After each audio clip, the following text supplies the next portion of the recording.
langsung ada loh sebetulnya. Ya, 2 nama. Satu yang bisa rekonsiliasi. ya, satu namanya Sutioso.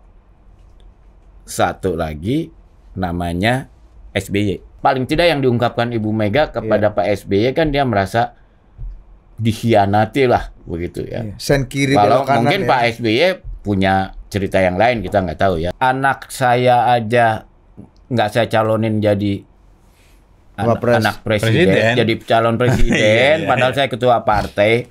Masa saya mau nyalonin anak sampean sebagai cawapres ya kan? Lu ada yang bilang yang mengusung pertama itu Jokowi ya. Kalau bagi saya orang bilang juga pengusung ya. Itu pendukung semua sebenarnya. Pengusung itu anak yang punya dong, yang punya partainya mengusung kan. Kalau saya bilang bersedia. Tapi datang ketok pintu dong, ya kan. Saya mau ketemu gitu kan.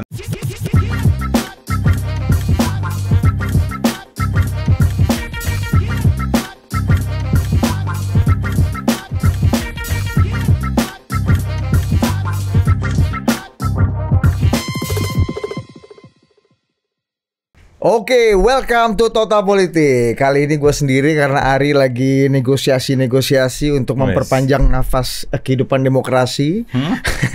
Bukannya lu biasanya emang sendiri? Hah? Enggak, ada Ari malah punya program namanya Tanpa Budi. Mas, itu program yang viewersnya paling banyak di Total Politik ternyata. Dia ngeles, padahal maksudnya dia masih sendiri. BHM itu mau apapun topiknya selalu terselip tuh pesan-pesan moral di situ ya. Dan sudah ada 2 jurnalis senior di samping saya seperti biasa, ada kakek segala tahu Mas Bambang Harimurti BHM, jurnalis senior Tempo, dan sebelahnya ini orang yang punya radio voice, Mas. Karena memang kerjanya di radio.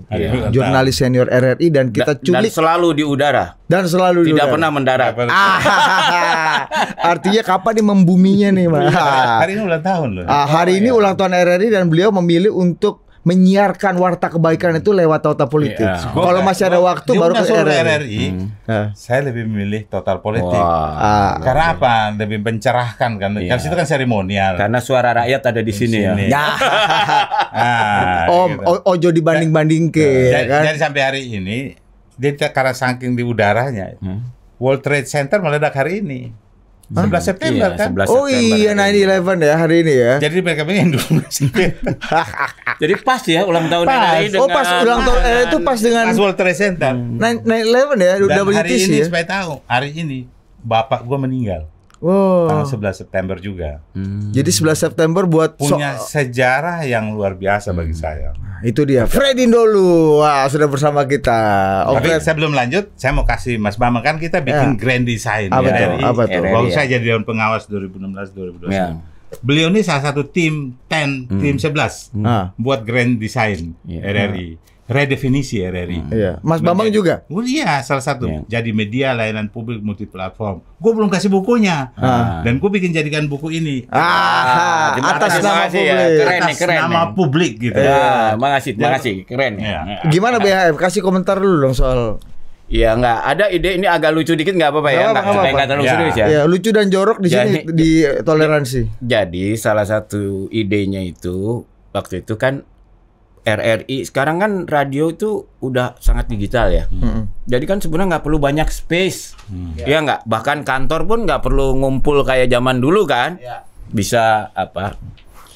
Jadi kita lihat bisa dari udara lah ya. RRI itu punya satu tempat yang sangat premium, ya kan, dekat istana ya. Tapi di sisi yang lain kita lihat kita malu juga di Indonesia ini atau Jakarta ini. Kita nggak punya yang namanya ruang orkestra Concert hall.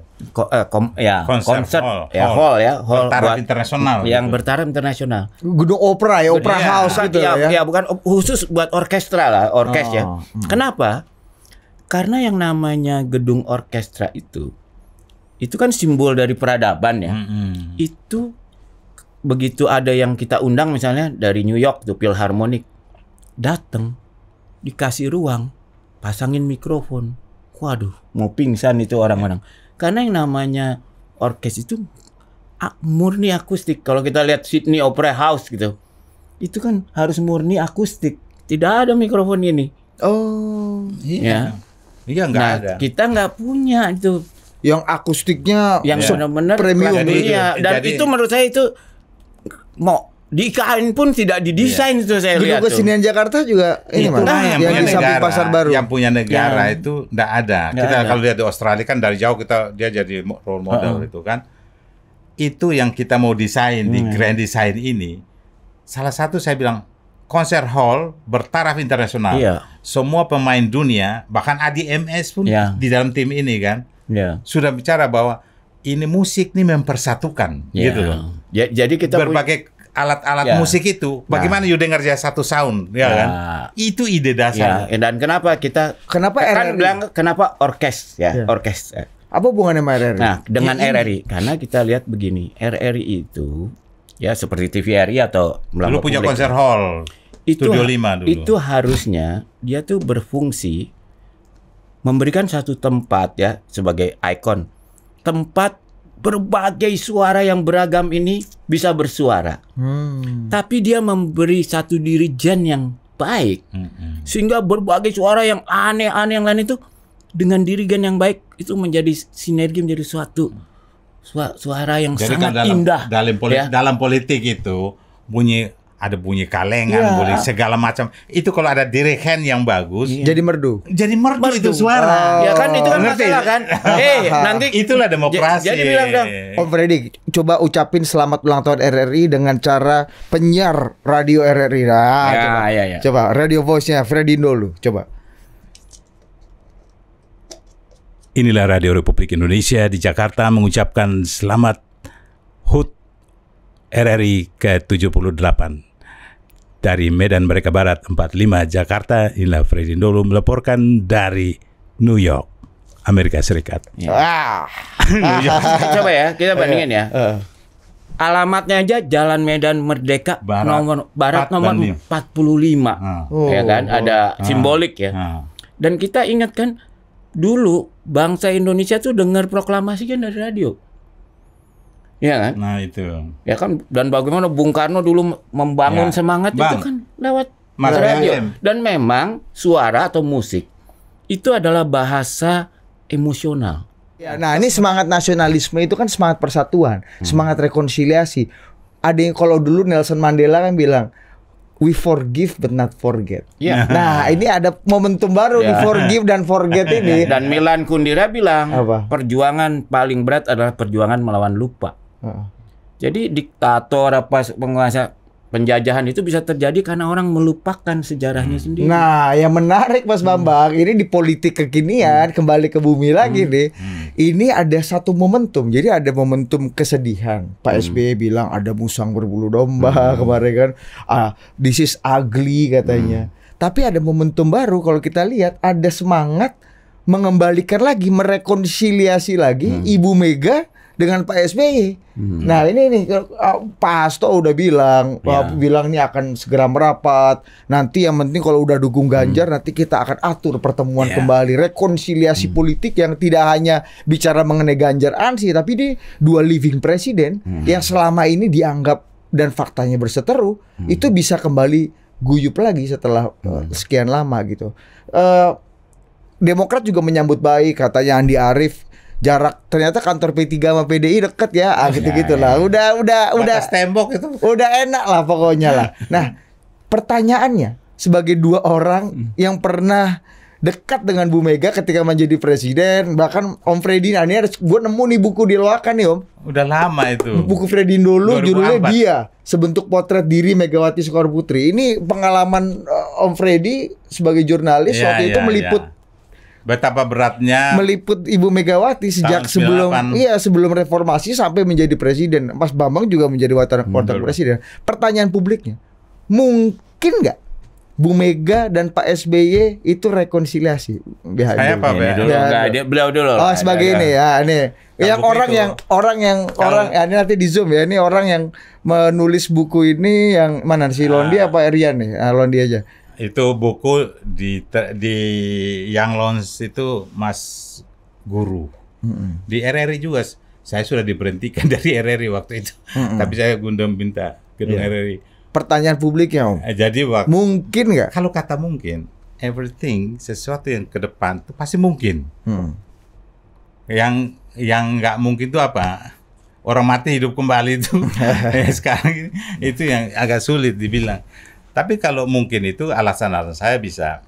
Ibu Mega itu ya kayak Gus Dur juga. Mereka bisa melupakan bisa memaafkan apapun yang terjadi pada waktu situasi politik masa mereka, tapi melupakan hal-hal itu mungkin tetap. Gus Dur juga nggak melupakan kan, dia bilang ya gue maafkan tapi gue nggak lupakan. Iya. Di Kekendi ya.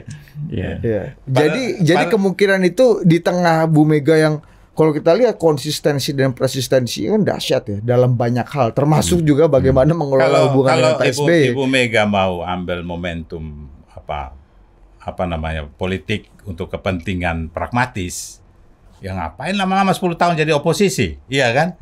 Tawaran saya dengar sampai 8, 10 segala macam tawaran untuk PDIP waktu itu, diambil sikap oposisi kan untuk dengan pemerintahan SBY 10 tahun, ya kan? Dan apa namanya, kenapa momen itu terjadi sampai ambilnya Pak Kiai Haji Hashim Muzadi waktu itu, pasti semua punya alasan. Ya kita tahu, tapi dengan alasan-alasan politik, saya kira ada kepentingan pertarungan yang luar biasa. Tapi kalau tanya memungkinkan, ya saya sebagai orang yang pernah tahu beliau itu, melihat bagaimana day to day-nya selama memimpin berjuang dari zaman Soeharto sampai saat ini, kita lihat kayaknya nggak sikap Mega ketika you datang dengan dia bisa lihat masalahnya, dia bisa ini orang mau berdamai nih tulus apa enggak nih, iya kan? Kalau hanya datang untuk mau minta supaya dapat sesuatu, sebaiknya jangan, ya kan? Tapi dalam politik sharing power itu memungkinkan. Tapi jangan itu yang kedepankan. Nah, bahwa kepentingan bangsa dan negara yang lebih. Masalahnya bukti selama ini Mas Bambang, Bu Mega kan dengan konsistensinya, kalau udah tadi seperti itu, bahkan tadi kata Om Freddy, tawaran-tawaran ke menteri kabinet dulu waktu 10 tahun posisi kan, macam-macam kan, itu ditolak mentah-mentah atas dasar sebuah keyakinan gitu. Sekarang ini gimana BHM menurut BHM? Ini seberapa pertanyaan mungkin barang ini? Susah banget nih, terus terang ya. Ini pertanyaan susah. Kenapa? Karena begini, ini adalah hubungan yang menyangkut soal emosional pribadi ya, kalau menurut saya. Jadi emosional pribadi itu kita nggak bisa analisa dengan rasio, ya betul, karena pendekatannya juga harus emosional. Nah, kalau kita lihat rekam jejak Bu Mega itu orang yang, apalagi kalau dia merasa pernah dikhianati ya, orang yang keras dalam hal sikapnya. Sekali dia ngambil sikap tuh dia kuat ya. Kalau enggak kan nggak mungkin dia berani lawan Pak Harto kan.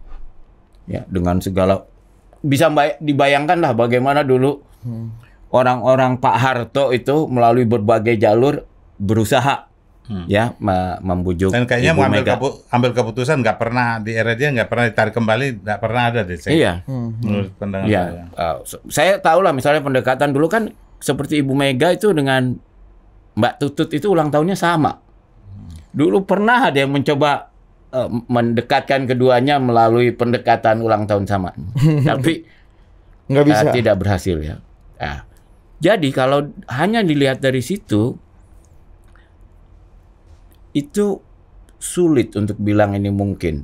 Dan Pak SBY itu sudah berapa tahun mencoba mendekati Ibu Mega ya, baik ketika beliau masih jadi presiden maupun dalam jadi itu belum berhasil lah paling nggak Mas Kang.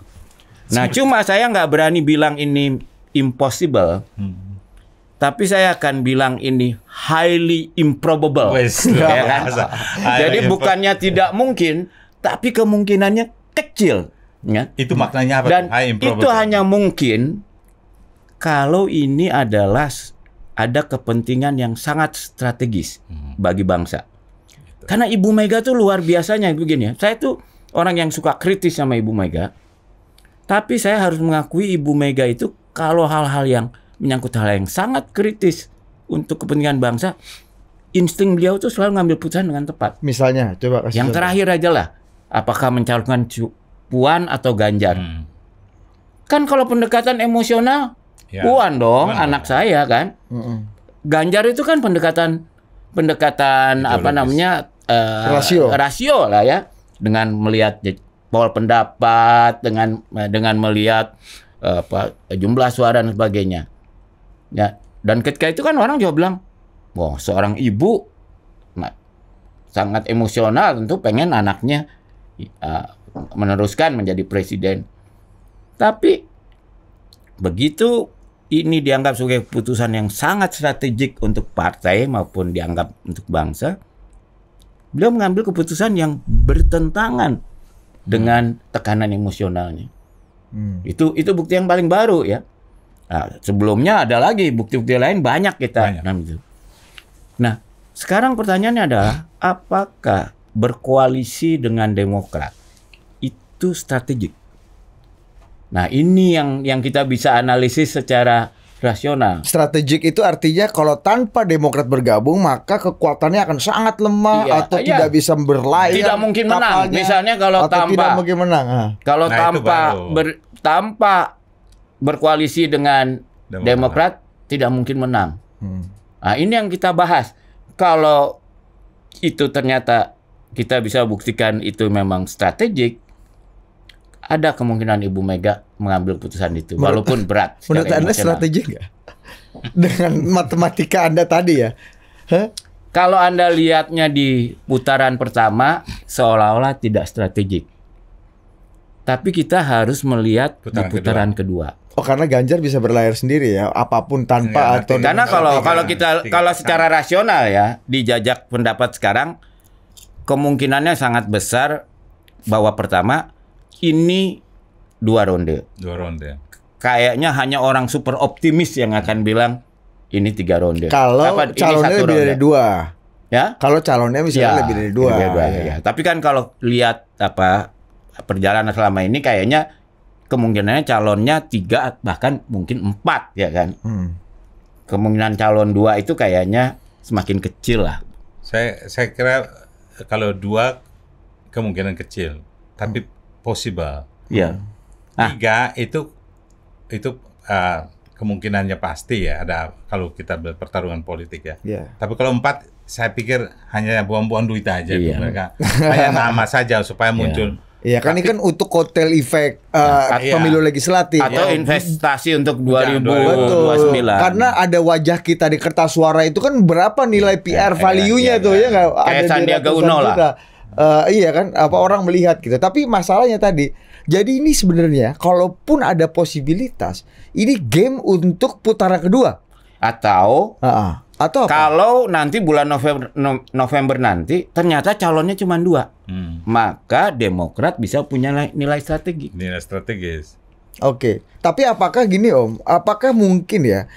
Lagi-lagi ini pasti call-nya Demokrat dan Pak SBY udah nggak seperti dulu. Ketika Mas Anies betul-betul nggak memilih AHY, dia bisa serta-merta cabut gitu dari koalisi. Ini kan nggak pasti call-nya AHY, dia berat sekali untuk dipertimbangkan jadi wapresnya Ganjar gitu kan. Kenapa Pak SBY perlu sekali gitu untuk membuka peluang dan memberikan dan memberikan ini atensi khusus Demokrat untuk kembali ke PDI ya? Momentum, bahkan pernah saya sebelum kampanye ini, saya waktu Mas AHY itu awal-awal jadi gubernur itu, setelah kalah di DKI, saya pingin dia menghilang 10 tahun, paling sedikit 5 tahun, tidak usah ada di media, dia turun ke bawah saja, dia turun ke bawah, menggalang menggalang, masuk DPR supaya hilang dulu mayor ini. Kan di militer ini kan di bawah Prabowo, jadi tetap walaupun sudah purnawirawan bro, tapi tetap mayor, tetap dipanggil Pak Mayor terus ya kan, walaupun ketua umum partai kan. Ini yang diomongin di publik juga. Tour of duty-nya harus lebih panjang. Tour of duty-nya mesti kuat. Dan kan dari awal sudah langsung tancap gas jadi capres atau cawapres kan. Ya, Bupati Pacitan dulu misalnya atau gubernur. Saya enggak ngomong bupati Tapi jadi kan DPR itu politisi kan. Jabatan sekarang di demokrasi kita kan sama kuat. Presiden, DPR itu kan jabatan tinggi semua. Nah, saya kira ini mesti belajar. Ada satu disertasi mayor dari Korea. Saya waktu itu lulus bareng sama dia. Ini emang ilmunya tentang leader. Dia presentasi ujian terbuka di UI, ilmu politik, dan lulus cum laude. Dia ngomong terang-terangan. Dia bilang, anak-anak presiden yang berbisnis besar tidak akan jadi presiden. Dia bilang. Atau mereka yang berharap kedudukan orang tuanya tidak akan jadi presiden. Tapi mereka yang bekerja jadi civil society, yang di LSM atau perjuangannya di public servant, bukan pegawai negeri ya, jangan sampai, tapi mereka bekerja di masyarakat, turun ke bawah sebagai bagian dari civil society. Itu ya sebenarnya dia contohin Korea, presiden anak yang tapi akhirnya masuk penjara, yang ibu itu perempuan presiden itu. Park ini. Nah, Park itu kan anak presiden kan, tapi dia bukan dari ini, mungkin salah satu contoh itu. Ini lulusnya bagus. Maka saya pikir benar juga ya, jangan kumpul uang triliunan baru kita mau calonin jadi pejabat publik atau presiden atau wapres. Turunlah ke bawah, lupakan itu semua dulu. Bergaul dengan wartawan tapi tidak perlu harus dimuat, tidak perlu harus menjadi headline. Nah, tapi kita kembali ke Pak SBY ini, Om. Maksudku, apa yang membuat Pak SBY kan gini, lebih perih itu kan. Ketika kita mau, kita ditolak. Saya kalau dalam pengalaman berpacaran nih, Mas Bambang, gue harus pastikan gue sebelum nembak orang gitu ya, menyatakan cinta, 98% gue pasti diterima. Gue pastikan itu dulu. Jadi gue nggak siap tuh menerima penolakan gitu.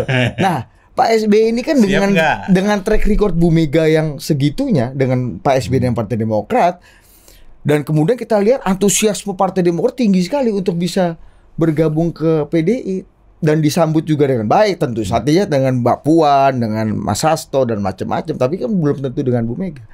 Apa yang bikin Pak SBY mau gitu dan siap nanti menerima penolakan yang agak menyakitkan juga kalau misalnya melihat track recordnya gitu, Mas? Kalau saya kira sih, kalau Pak SBY itu ditolak oleh Ibu Mega sudah biasa ya. Karena di zaman presidennya itu dulu udah biasa kan, dicoba melalui TK. Bahkan Taufik Kimas itu mendapatkan posisi ketua MPR kan antara lain karena Pak SBY ingin membangun jembatan kembali ya. Bahkan Pak Budi Gunawan juga dapat 1 bintang tambahan dulu juga, antara lain sebagai salah satu upaya untuk agar Ibu Mega bisa terima kembali Pak SBY ya. Itu ketika Pak SBY jadi presiden loh. Nah, beliau aja masih mau. Bahkan ada cerita yang menarik.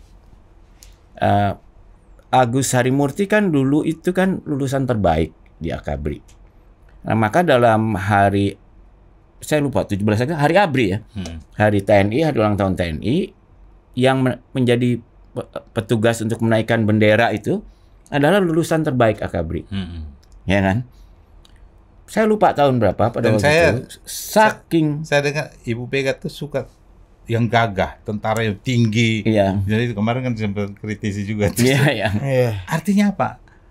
Kenapa Pak SBY juga jadi wakil Menko Polhukamnya Bu Mega? Karena gagah kan? Termasuk gagah. Ya kan?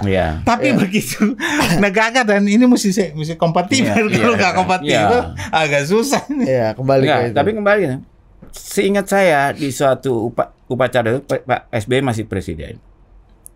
Terus nggak tahu lah, mungkin ada informasi intelijen atau gosip politik, dengar katanya Ibu Mega males datang ke acara ini karena masa presiden yang ngerek bendera anaknya presiden gitulah kira-kira. Maka diputuskan oleh Pak SBY, Agus Harimurti jangan jadi penaik bendera waktu itu, diganti yang nomor 2 atau apa. Itu loh, jadi upaya untuk mendekati Ibu Mega ini seperti menjadi semacam life missionnya Pak SBY gitu loh. Bahkan setiap tahun. Seolah-olah itu satu beban yang kalau bisa sebelum bisa diselesaikan antara mereka ya. Pak SBY itu. Jadi buat saya Ya, kalau ada alasan bagi Pak SBY untuk mendekati Ibu Mega, itu kayak Pak SBY itu seperti merasa tugas yang belum selesai kalau belum hubungannya baik lagi dengan Ibu Mega. Pak SBY punya 1000 alasan, tapi belum tentu Bu Mega punya satu alasan gitu. Kan setiap tahun, kan kita wartawan itu selama 10 tahun itu tiap Lebaran, Idul Fitri, selalu saya ambil waktu untuk datang ke Teguh Umar berlebaran gitu. Termasuk ulang tahun Bu Mega, kalau ada open pasti kita datang. Dan ke Lebaran itu kalau wartawan istana sudah pada masuk standby semua. Sekitar jam 11, jam 1, jam 12, jam 11 itu. Berarti hari 1 mau datang nih. Ya. Jadi kan siang-siang ada yang bilang, Bu Mega ajak, yuk ke Mas Guntur, ajak Mbak Puan ke rumah Mas Guntur. Iya. Kayak gitu jadi Mas To gitu kan. Iya. Nah, karena itu alasannya tepat. Mas To. Ini jadi saya ingat nih. Ini tadi kenapa saya bilang bukan satu yang impossible, tapi highly improbable ya. Jadi bukan yang tidak mungkin, tapi kemungkinan kecil, tapi ada kemungkinan itu. Saya mau cerita satu peristiwa. Ketika waktu itu seorang kolonel bernama Edi, adiknya Bu Ani, Edi Wibowo, Pramono Edi Wibowo. Pramono Edi Wibowo. Ya, Ibu itu ya. Ditugaskan untuk menjadi ajudan Presiden Mega. Oh, ya. Kolonel waktu itu. Ya, kolonel waktu itu. Nah, kebetulan waktu itu saya ikut dengan rombongan Ibu Mega. Ada Pak Mas Edi, almarhum Mas Edi Pramono. Panglima. Saya tanya, waktu itu masih kolonel kan? Saya tanya, wah, saya tanya, Mas Edi Pramono, hebat juga ya Ibu, apa kan sikap terhadap almarhum ayahnya bagaimana dulu? Karena dulu kan Pak Sarwo Edi ya. Pak Sarwo Edi kan dianggap orang yang menjatuhkan ayahnya Ibu Mega. Berkomplot dengan Soeharto dalam penggulingan. Bahkan dibilang tukang pukulnya lah, tukang pukulnya Pak Harto, ya kan? Oh, ini masalah zaman dulu ya. Ini kan satu yang sangat pribadi sifatnya. Ya, satu-satu yang pakai baret merah. Nah, ini kenapa saya bilang masih ada kemungkinan itu. Pak almarhum Pak Edi cerita sendiri sama saya. Saya waktu itu tanya sama ibunya maksudnya Ibu Sarwo Edi, Ibu Agung ya, Ibu Ageng ya, Bun. Dan dia bilang suruh menghadap ke Presiden Megawati. Presiden Megawati, tanya apakah diterima oleh Ibu Mega, dan Ibu Mega tidak keberatan. Menurut saya itu kan luar biasa. Besarnya jiwa Ibu Mega. Anda bayangin. Ada presiden ya. Ada presiden. Jadi Anda bayangkan seseorang tukang pukulnya musuh ayahanda, Anda yang menjatuhkan ayahanda dari kekuasaan. Tukang pukulnya nih, bukan sembarang komplotan ini. Itu anaknya menjadi ajudan yang sehari-hari bersama Anda. Dan itu kan jabatan yang prestisius ya. Jadi ajudan kan biasanya calon kepala staf dan calon panglima, dan terbukti Edi Pramono kan jadi kepala staf angkatan ini. Untuk melenting ke atas itu jabatan yang paling diperbutkan lah, itu sangat prestisius lah. Ya, sekarang Pak Kapolri ini bekas ajudan presiden kan, Pak Sigit. Iya. Nah, jadi itu menunjukkan bahwa kalau bisa menemukan cara yang pas, pendekatan emosional, entah gimana caranya, Ibu Mega punya kapasitas untuk melakukan itu. Jadi pertama, kalau dari sisi strategik dia punya kemampuan itu, atau saya nggak tahu bagaimana dulu keluarga Pak Sarwo Edi bisa membuat Ibu Mega menerima. Atau waktu itu juga karena Pak SBY waktu itu Menko Polkam ya kan? Zaman Ibu Mega kan Menko Polkamnya Pak SBY. Iya, tapi kan Pak SBY itu mantu lah ya, dalam keluarga itu kan beda lah. Kalau ini kan jadi saya lihat mesti kepentingannya holistik. Jadi bertemu Bu Mega dan SBY itu harus mission dari Demokrat, bukan hanya untuk menang partainya atau apa gitu ya, untuk wapres, tapi secara holistik untuk bangsa ini. Jadi begini, pertarungan demi pertarungan politik. Kalau saya riset disertai saya kan dari zaman pertarungan dulu Panglima BKR itu sampai ke TKR sampai ke TNI. Itu kan sudah mulai pertarungan itu. Yang korban siapa? Kan orang-orang yang belajar di barat, ya kan? Kenil, lulusan Kenil. Ya, Kenil, Peta, Laskar. Kok bisa Kolonel Sudirman bisa jadi panglima? Padahal guru aja ya dia. Padahal kan ada Letnan Jenderal Urip Sumuharjo. Iya. Bayangkan kalau sekarang ada main jen aja lewat Brigjen lewat jadi kasat atau kostrat, apa nggak ribut ini Republik? Yeah. Dulu itu zaman parlemen, ini kan kita era parlemen ini saya kembali kan, itu bisa terjadi. Nah ini konteksnya apa nih? Kembali ke Mayor Agus? Bukan. Enggak kan? Ini persoalan konteks ideologi.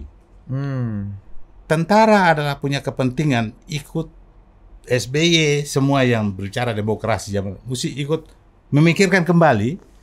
DKU memikirkan kembali. Sekarang kan dorong-dorongan untuk kembali ke Undang-Undang 45 asli dan sebagainya.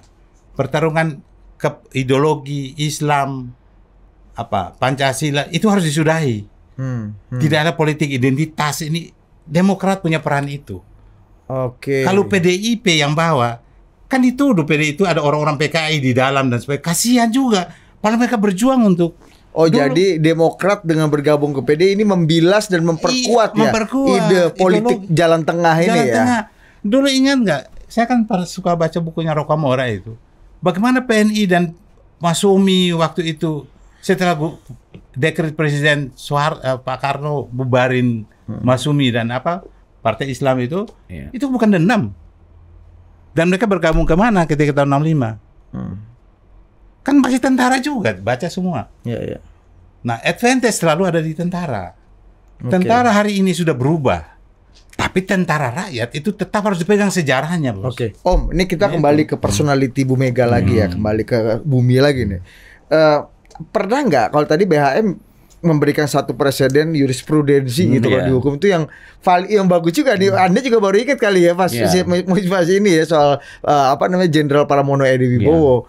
Yang pernah menjadi ajudan Presiden Megawati, anak dari saya komunikasi lewat Mas Edi Wibowo juga. Mau bicara sama ketemu Bu Mega dan dia terima. Kalau sekarang susah orang ajudan saya mau telepon ibu nggak ada yang mau kasih tahu. Kita wartawan masih malah dikasih tahu. Iya. Nah, pernah nggak Om Fred ada presiden juga bahwa ada orang yang pernah ini kan kalau Pak Pramono Edi Wibowo kan nggak langsung kesalahannya ya atau hubungan friksinya ya. Ini kan karena persoalan masa lalu. Pernah nggak ada orang yang udah pernah bersengkarut dengan Bu Mega, kemudian seiring sejalan bisa kembali baik lagi gitu, kembali diterima lagi gitu. Ada saya nggak lihat ada yang formal gitu, nggak ada. Kalau yang secara langsung ada loh sebetulnya. Ya, 2 nama. Satu yang bisa rekonsiliasi. Ya, satu namanya Sutioso. Satu lagi namanya SBY. Bahkan ada saya tambahin satu lagi. Goris Mere. Gimana tuh cerita? Sutioso kan Pangdam Jaya ketika peristiwa 27 Juli. Kuda tuli. Iya, tapi kan ketika presiden jadi Mega, dia jadi gubernur DKI. Pak SBY yang wakil Pangdamnya yang Kasdamnya yang biasanya justru menggerakkan pasukan itu menjadi Menko Polkamnya Bu Mega. Ini kan bicara politik. Hari waktu itu kita bertempur di sini bisa semua ada kan terjadi semua kan. Ada waktunya bertanding dan bersanding. Tadi Mas Bambang ngomong impossible, high impossible. Ini masalah personality, ya kan? Itu yang apakah bisa connected personality ini dengan politik ini? Tapi secara politik bisa. Nah, jadi rekonsiliasi pertemuan kemungkinan kedua tokoh ini secara politik, kepentingan politik bangsa.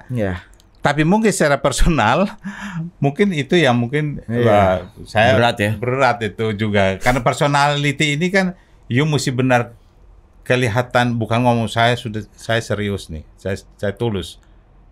Tapi saya baca Bu ini kayaknya ya. Bu Mega tetap punya sense itu loh. Pernah saya diundang dan ada wartawan. Saya sebagai dia presiden waktu itu terima Matori Abdul Jalil dan ada di papan itu board terima Fredindo reporter RRI dari jam 7 sampai jam 8. Datang waktu duduk nih. Pas masuk berdua. Saya pakai jaket. Ada pulpen saya tuh saya beli di luar waktu gede, Mas. Jadi kayak mikrofon. Dia bisa tembus lihat. Itu apa, Fred? Katanya gitu. Saya keluar aja. Oh, pulpen Bu gitu. Kira mikrofon katanya gitu. Karena dia biasa ngadepin intel kan zaman Orde Baru. Sensitif. Sensitif Bu Mega. Itu nggak ada yang kalah. Dia lihat lu ngomong panjang lebar. Ya. Orang kan biasa kalau ngomong dari awal sampai akhir itu kan kita juga secara personal agak gugup lihat ketemu orang besar ya. Kalau udah di ujung pasti lu nggak nyambung itu. Iya kan? Tapi Fred, boleh nggak kita sepakat soal satu? Dalam hal ini kita betul-betul merasa kehilangan almarhum Bang Taufik Kimas. Iya, betul. Aku rasa ya kalau ada Pak Taufik Kimas, dia masih bisa tembus nih ke Ibu Mega. Padahal dulu ingat nggak di ruang tengah itu, karena Mas Pama juga ada kayaknya panggil, Mbak Puan sini, ini dengar tuh, ini apa pesan, ini abang-abangmu, gitu kan? Pak Taufik sampai bilang, dukung Mbak Puan, itu pesan loh, langsung siap Bang, gitu kan?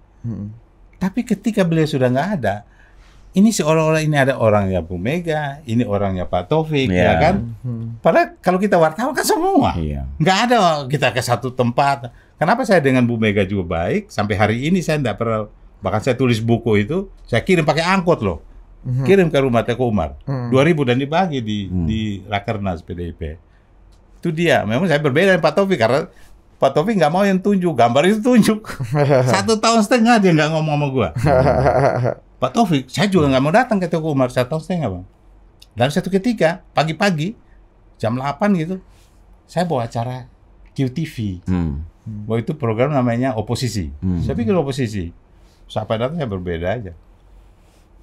Tahu telepon apa kata pertama? Presiden oposisi katanya. Siapa yang nelfon? Pak Taufik. Almarhum. Presiden oposisi. Gitu. Sampai Bu Mega masuk istana presiden pertama kali, hanya satu wartawan yang diajak untuk ketemu. Bareng Bu Mega masuk dari turun itu, saya sendiri. Wartawan lain di pagar loh, sampai cemburu juga kawan-kawan itu. Kita kehilangan ya Pak Taufik Kimas ya. Dia pemersatu. Iya, dia tuh orang yang dalam hal-hal kayak begini membuat jembatan. Iya, Mas. Tapi ada satu hal yang prinsipnya kayak mungkin banyak orang nggak tahu juga ya. Ini kan Pak SBY kan dalam 2 kali round 10 tahun kan, round 1 dengan Pak JK, round 2 dengan Pak Bud. Dan kita tahu bersama during the time hubungan Bu Mega dengan Pak JK dan Pak Bud juga nggak ada masalah, baik-baik aja. Iya. Bahkan baik sekali. Nah, ini coba jelasin ke publik ini supaya kita juga anak-anak Gen Z muda ini dapat perspektif gitu. Apa yang bikin ini beda Bu Mega dengan Pak SBY dengan Bu Mega dengan Pak Bud dan Pak JK? Gini ya, Bu Mega itu kan selama puluhan tahun itu punya apa ya, pengalaman seperti mungkin Aung San Suu Kyi di Myanmar ya. Dikelilingin orang-orang yang dia nggak tahu mana yang intel, mana yang true believer gitu. Dia harus membangun itu apa? Mana orang yang benar-benar dia bisa percaya, mana yang dia harus hati-hati. Lama-lama kan instingnya itu terbentuk ya. Nah, jadi tuh buat Ibu Mega tuh ini bisa saya percaya, ini bahaya gitu. Meskipun dalam satu kolam yang sama ya, ibaratnya gitu ya. Tapi Mas Babang percaya nggak? Orang dulu bilang tanpa Pak Taufik, Bu Mega nggak bisa jadi apa-apa, nggak bisa ambil keputusan apa-apa. Ya kan orang di luar begitu kan. Tapi coba lihat setelah Pak Taufik sudah nggak ada, gila keputusannya. Kayaknya sekarang ini ada orang mau bisa nggak ketemu Bu Mega, mau bayar berapapun mereka mau bayar. Dan ketatnya, jadi sangat luar biasa beliau sekarang gerak-geriknya, bicaranya itu menjadi viral di mana-mana. Dan saya kira momentum kalau tidak terjadi rekonsiliasi momentum ini, sayang sekali bagi Demokrat ya. Kalau tidak terjadi. Menurut saya pasti Pak SBY merasa kehilangan sekali Taufik Kimas dalam hal ini. Karena kalau ada pintu masuk yang yang backdoor ya. backdoor ya itu. Saya Pak nggak Taufik. lihat ada sekarang. Nah, Pak JK dan Pak Bud kembali lagi nih. Apa yang bikin Bu Mega Nah, itu, nyaman tadi sama saya beliau kembali berdua? ya. Pak Bud sama Pak JK itu dalam insting Bu Mega ini orang-orang yang bisa saya percaya. Aneh ya, padahal mereka bekerja untuk Pak SBY, wapresnya. Ya, tapi Pak JK itu ketika dia kan waktu itu Menko Kesra, beliau itu terus terang ke Ibu Mega, saya minta izin, saya mau mencalonkan diri gitu. Itu dihargai oleh Ibu Mega. Ibu Mega kan yang takutnya nih bilangnya A, ternyata kebalikannya. Itu kan paling tidak yang diungkapkan Ibu Mega kepada Pak SBY kan dia merasa dikhianati lah begitu ya. Sen kiri Kalau belok kanan mungkin ya. Pak SBY punya cerita yang lain kita nggak tahu ya. Tapi yang kita tangkap lah dari sinyal-sinyalnya Ibu Mega kan. Termasuk Pak Bud, itu nggak masalah juga Nah, ketika menjadi wapres. Ya nggak. Dan ini jadi problem. Kalau Ibu Mega merasa dia dikhianati oleh Pak SBY, tapi Pak SBY tidak merasa pernah mengkhianati dengan berbagai alasannya, ya ini nggak akan nyambung komunikasinya. Oke. Komunikasinya disamain dulu nih peristiwa itu disepakati nggak apa yang terjadi sebenarnya gitu loh. Oh, jadi kesamaan dulu nih. Kesamaan dulu. You yang salah ya, oke, benar ya, oke Bu, yang salah. Kalau menurut saya nggak begitu. Sebenarnya signal yang disampaikan Pak Hasto Sekjen itu sebenarnya udah benar itu. Ya udah nyatakan dukung aja udah ke Ganjar. Baru terjadi open komunikasi. Oh. Jadi kalau kita Jadi minta kayak tanpa syarat gitu. Tanpa syarat ya. dulu. Jadi kita lihat ketulusan barang ini. Iya kan berarti kepentingan besar kan? Ya ya. Ya kan sama-sama saya pernah tulis di Twitter. Demokrat sama Demokrat segera bertemu. Hanya 3 partai kan JK ngomong di PKS itu acara PKS. Hanya 3 partai demokrasi di Indonesia ini. PDIP, Nasdem dan Demokrat. Harusnya 3-3 ini bersatu dulu supaya membuat satu. Jadi nanti kelihatan kelompok mana itu kan menjaga nasionalisme Pancasila ini kan mesti kawal. Iya iya. Kita ingat tentara saja ya kan menerima Pancasila kapan? Tentara ketika negara demokrasi itu dia akan melihat keputusan konstitusinya kemana. Kalau negara ini negara Islam, ya tentara tetap dukung khilafah dong, ya kan? Kan konstitusi dia keputusan bersama. Nah, kalau sudah Pancasila ya dia taat pada Pancasila, bahkan Sabta Marga kan sudah taruh di situ. Nah, Tapi walaupun saya menduga kayaknya ada juga DNA di tentara ini, karena pengalaman mereka dulu, kalau bukan Pancasila yang babak belur tuh tentara.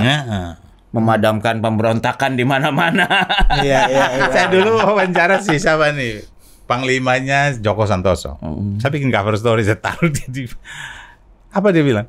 Pancasila itu ibarat piringnya, ya kan? Piringnya.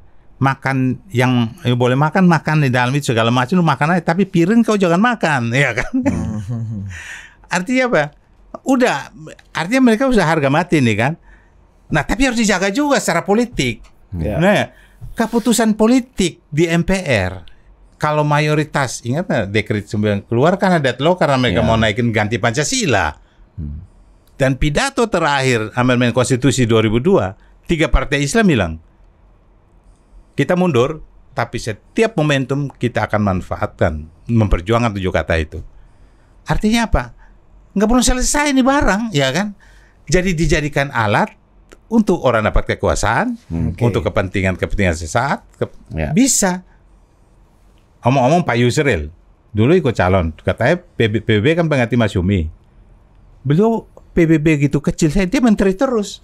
Walaupun gak jadi pasti era Bu Mega dapat di Joko, Pak SBY sampai PSBY dapat jadi menteri terus. Iya. Main itu kepentingan kekuasaan, paling jangka tertentu itu tetap itu menjadi itu. Ini yang paling terakhir nih Mas Bambang dan Om Freddy. Ini lagi-lagi teka-teki lah. Demokrat mau gabung ke Ganjar, monggo. Nggak gabung ya nggak apa-apa kata Bu Mega. Ya kan paling nggak begitulah. Tapi jangan harap tadi Mayor AHY jadi wapres. Kalau kata Om Freddy tour of duty dulu, dipanjangin dulu. Nah tapi ini yang menarik, ada 2 nama baru nih Mas Bambang. Kan dulu kan kita taunya karena P3 sebagai partai yang udah gabung, tentu saja Sandiaga Uno punya privilege lebih sebagai wakil partai yang ada di koalisi.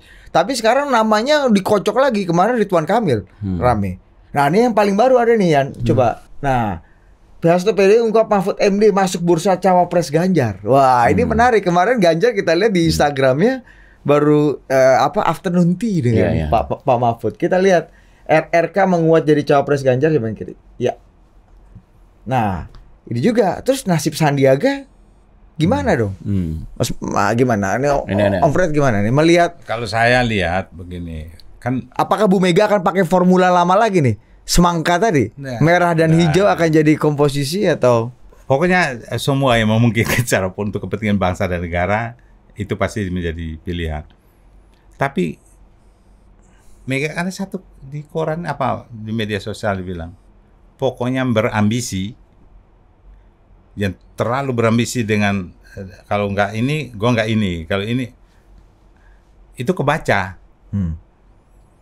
Tapi you diam saja. Pak Ma'ruf Amin dulu memang ada yang bilang kalau dia mau calon wapres. Nggak ada.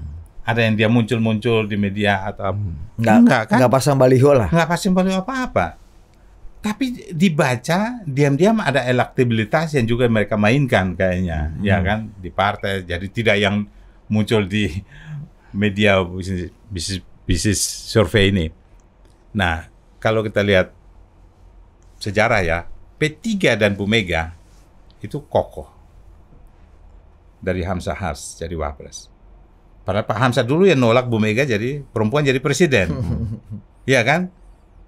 Itu sakit hati loh itu perempuan, dan membersihkan ini cukup lama untuk menghilangkan image perempuan nggak jadi presiden bagi Islam itu cukup lama. Oh ini presiden baru lagi nih Mas Bambang. Iya. Orang yang menolak Bu Mega jadi presiden waktu 99 ternyata dipilih Bu Mega jadi wakil presidennya. Selesai barang itu kan, sehingga mau munculkan di Amendmen Konstitusi tahun 2002 dua pasal yang mau di voting, pasal 29 yang muncul tiba-tiba tentang agama dan kepercayaan itu, yang partai-partai Islam munculkan 3 kata kembali yang tahun selalu jadi kontroversi krusial masa itu, kembali terus muncul. Dan kayaknya faktor Pak Hamzah juga, saya kira ya.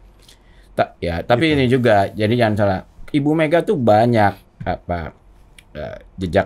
rekam jejak memaafkan. Kalau benturannya tuh lebih karena masalah politik ya, bukan politik. Atau masalah yang kepentingan bangsa deh. Ya, tapi kalau direct personal itu kayaknya berat. Agak berat kalau direct personal. Misalnya coba kasih contoh yang pokoknya unforgiven. Pokoknya begini, lu ngomong tapi lu nggak tabayun dulu kata itu, ini siapa namanya? Ya, Al Zaitun. Iya. Kan dia bilang Ibu Rini Suwandi lah, kayaknya berat ya. Iya. Kan ada, saya lihat di dalam PDP yang terpisah, yang orang-orang sebenarnya hebat-hebat di PD Perjuangan kan. Tapi kalau kita di luar sudah gengsi, kita ngomong sudah, kayaknya kita yang mau datang ke Ibu Mega, kayaknya kita udah gengsi duluan. Pertama nggak mau ditolak, ya kan? Nggak mau ditolak di depan. Kayaknya hilang ini harga diri gitu kan. Kalau Pak SBY punya tuh daya tahan itu ya, berkali-kali ya. Dan jadi BAM. Cuman kan masalahnya gini, kalau anak saya aja nggak saya calonin jadi anak presiden, jadi calon presiden, padahal saya ketua partai. Masa saya mau nyalonin anak sampean sebagai cawapres ya kan? Makanya call-nya jangan itu ya kan. Tapi kalau Pak SBY itu kan bukan tipe orang yang nyerang langsung, atau dia kan selalu melambung. Kalau saya pribadi mengenai Pak SBY, dia itu mendekat-dekat pada PDIP itu lebih sebetulnya menyiapkan supaya tawaran posisi dari Pak Prabowo itu lebih baik lah. Oh. Dia ingat nggak waktu ini masalahnya mereka menaikkan inilah call. Iya. Ini mengingat pukul anak sindir mantu kalau kata Pak Mantu. Waktu pertemuan Prabowo dengan SBY. Bukan, Prabowo dan anak buahnya si Zon ini siapa? Fadlin. Kan mau ketemu Ibu Mega di Teguh Umar. Kan akhirnya mereka pulang dan ngomel-ngomel kalau Masa pemimpin saya disuruh duduk sekian Ya, lama? berapa jam Nunggu. nunggu. Ini kan satu macam-macam kalimatnya. Padahal kalau Ibu Mega kan kalau latihan orang itu untuk menjadi pemimpin itu kesabaran harus revolusioner kan Sementara begitu. Pak Prabowo-nya biasa-biasa aja. Biasa. Pak Prabowo malah mendekat kan, Mendekat. Iya. datang kan ke Dan sampai hari ini Cikeas. Pak Prabowo tuh makin Sebaik. kuat sabarnya itu. Iya, itu luar biasa. Luar loh, biasa. Pak. Perubahan. Saya kira ini perubahan luar biasa ya Pak Prabowo yang kita kenal ya. iya. Itu beneran apakah nggak tahu? Banyak orang bilang ntar akan balik lagi, ini kosmetik belaka. What Enggak, do you soalnya think? begini. Paling nggak di depan publik Depan ya. publik. Dulu kan, waduh. Publik aja nggak ada tuh urusan gitu. Iya, tapi sekarang paling tidak di depan publik orang ngomong, punya kesabaran revolusioner dan Jadi pemaaf dan apa orapopo lah gitu loh. Tapi orang masih pikir ini ada teman saya bilang begini, Bang. Ya kalau rangkulnya orang sipil dan orang tentara beda. Dia rangkul, kita politik kita kan merangkul gitu kan. Ada yang bilang, "Pulang leher nggak lurus," katanya. Ini buat Om Fred sama BHM. Kira-kira lebih possible mana? Feeling Anda berdua ya? Pak SBY sama Pak Prabowo atau Pak SBY akan rekonsiliasi dengan Bu Mega? Mana yang paling punya posibilitas? Dalam politik Dalam paling politik, kontemporer, ya. dari politik paling Ya, kontemporer. Saya bilang ke PDIP, ke bergabung dengan Ganjar, ya lebih jangka panjang partai ini survive. Karena banyak orang Demokrat tuh orang dari PDIP juga, dan mereka tahu roh politiknya PDIP kan. Kalau ke Mas Prabowo, saya kira agak sulit karena dia kembali ke tradisi di tentara itu. Mayor, pangkat-pangkat itu kan mempengaruhi walaupun sudah pensiun ya. Artinya Pak Prabowo yang letjen kayaknya agak sulit didukung Pak SBY yang jenderal dan Iya, presiden dua iya. periode gitu maksud Om Freddy. Iya. Oke. Dan saya kira mereka semua saling ini pada masa lalu juga tetap dan lebih sedikit sebenarnya sama Ibu Mega doang ke masalah politik Iya. pada 2004 itu ya. Iya. Oke. BHM gimana feelingnya? Kalau saya begini ya, kalau menurut saya Pak SBY pasti lebih ingin bergabung dengan PDIP. Cuma terus terang karena masalah masalah ketidaksukaan Ibu Mega pada Pak SBY, Ya.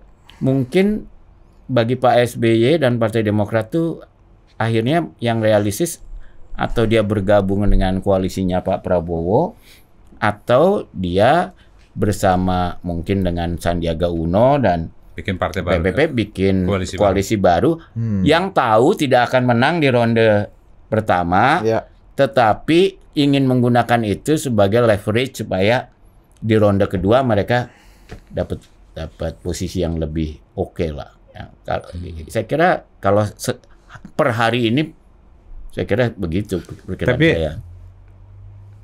Faktor X lain ada nggak, Mas? Faktor X itu katanya dari luar maunya si A, si B gitu. Luar itu maksudnya geopolitik global Ya, ini. lihat dari Adik geopolitik kuasa. Saya rasa sih kalau sekarang dengan sistem kita ya faktor luar itu nggak besar pengaruhnya ya. Susah membaca saya kira. Mereka Mereka juga bingung karena sulit membaca. praktis semua koalisi kekuasaan kita pragmatis. Jadi buat luar itu daripada mau gua kemana sih? salah-salah itu ya kan. Gue dealing with Ya, yang siapa jadi deh, aja. terserah deh siapa yang jadi aja lah kita baik tuh. Tapi benar. Di dalam saya ini kan dulu kerja karena dipecat karena terus menerus.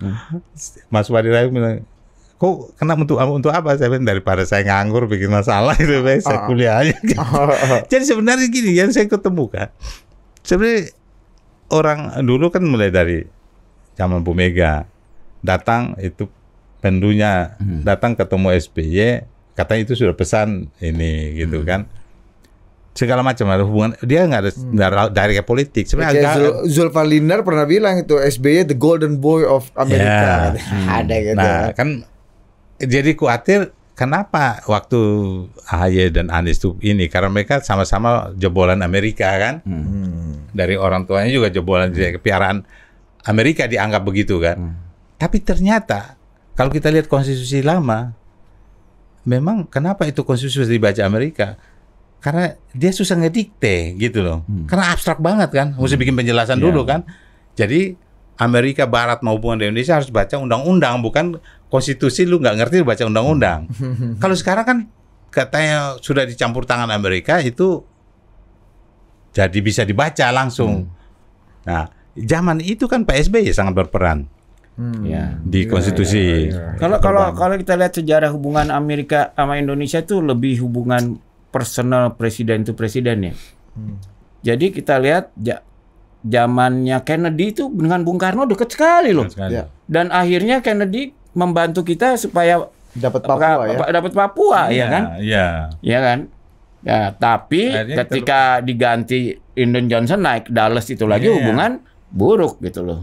Jadi kepentingan bisnis. Iya. Iya, baru bagus Utama. setelah Nixon lagi ketika Iya. Freeport udah mulai jalan Iya. Nixon datang, Ford juga datang ke sini kan itu. Tapi advantage kita kecil sekali masalahnya dengan pergantian kekuasaan itu, ya kan? Secara ekonomi, Ya hubungan kita dengan Amerika asimetris ya. tapi sekarang di Pak Jokowi nih Mas, saya kira Barat tuh susah ngebaca juga karena dengan humble-nya Pak Jokowi ini kan kayak pemain wayang aja, dia datang, dia kayak orang nggak ngerti apa-apa dia. Jadi orang pintar, seorang mereka yang hebat-hebat tuh pintar-pintar semua. Underdog ya. Padahal yang penting kan dia masuk di dalam mengambil keputusan ikut G7 yang dengan G20 di New Delhi ini. Iya. Pemikiran Pak Jokowi ada tuh, walaupun Ya dengan kita bisa stand out untuk meng-stop ekspor macam-macam ya, terutama nikel itu juga bagaimana kita fight for ini ya, our ini apa dignity gitu lah Mas Bambang. Tapi kembali lagi feeling Om Fred dan Mas Bambang nih terakhir. kayaknya Budi ini lagi kejar kita. Kita kembalikan ke bumi. Kembalikan ke bumi. Anda kan ada di langit-langit kan. Nanti kita balik kita tanya dia. Itu nanti aja. Itu wartawan juga masalah. Episode berikutnya. Ganjar untuk pendamping Ganjar yang lagi gosip balik terakhir, Sandi, RK atau yang menyodok terakhir Mahfud MD? Kalau pasti kalau dari tim rasionalnya ya, kalau tim rasionalnya, dia akan lihat kan asumsinya bahwa kalau RK bawa suara Jawa Barat, itu kan Jawa Barat kan lumbung nomor 1 kan suara ya, walaupun PDIP udah kuat juga sih di situ. Dan Jawa Barat kan sangat fragmented. Tapi kan dengan catatan pertanyaannya, yang suara di Jawa Barat yang diraih Ridwan Kamil sekarang tuh. Apakah Ridwan Kamilnya atau karena dia didukung PKS? Yang kedua enggak dong, kedua kan bukan PKS yang terakhir ini kan.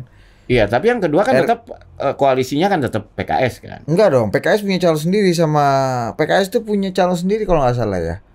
Iya Mas, enggak bukan PKS, bukan. Oke. Kang RK tuh lain lagi lah. Oke. Aku lupa dari siapa gitu. Pokoknya perlu diteliti. Oh, PKS sama Gerindra kan Jenderal Sudrajat sama betul. Ahmad Saiku kan. Ya. Pokoknya mesti diteliti betul apakah betul dia akan membawa ya, karena memang berat. Nah, tapi kan si Sandiaga Uno ini asumsinya dia membawa suara dari Pulau Sumatera kan. Ya, yang cukup diperlukan juga oleh PDIP.